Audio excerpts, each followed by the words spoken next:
It'll be 25% for steel. It'll be 10% for aluminum. Those proposed tariffs or import taxes have leaders around the world worried as President Trump relentlessly pushes onward with the idea.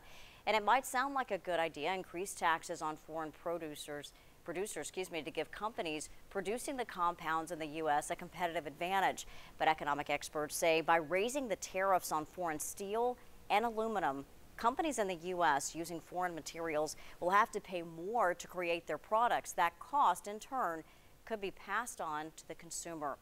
President Trump's proposed tariffs could have a significant impact on East Tennessee businesses, from local breweries that use aluminum cans to multi-million-dollar aluminum manufacturing companies that supply products across the country.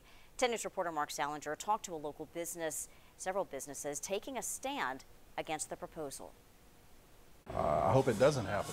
Bar talk doesn't usually include the price of steel or new tariffs on aluminum. From our perspective, I don't see how it's a good thing. But at Black Horse Brewery, the cans, or rather what they're made of, have become a hot topic of discussion. Now, we're putting beer into aluminum cans, and if the price of aluminum goes up, the price of our end product goes up. But breweries aren't the only East Tennessee businesses opposed to the 10% tariff on aluminum. Arconic in Alcoa, which used to be part of the Alcoa company, uses aluminum to manufacture everything from car parts to airplane components. When asked for comment, the company referred to the Aluminum Association, which said, "We are deeply concerned about the effects of a global tariff on aluminum production and the jobs in the United States." Not only will most consumers and businesses be hurt by a tariff, but also the suppliers themselves will, in the long run, be affected by it. Maryville College economics professor Reeves Johnson says if the tariffs are imposed, every industry could be impacted. Higher prices for aluminum,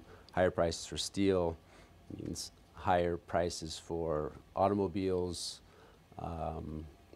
any sort of canned goods, soup. Back at the bar, if the new tariffs are imposed, breweries like Black Horse may have to increase their prices by 6 to 12 cents per six-pack. Ultimately, it'll be the consumer who picks up the tab. If it cost us a penny more per can or 2 pennies more per can to buy our cans, then we don't have much choice but to pass that cost on. Mark Salinger, WBIR 10 News.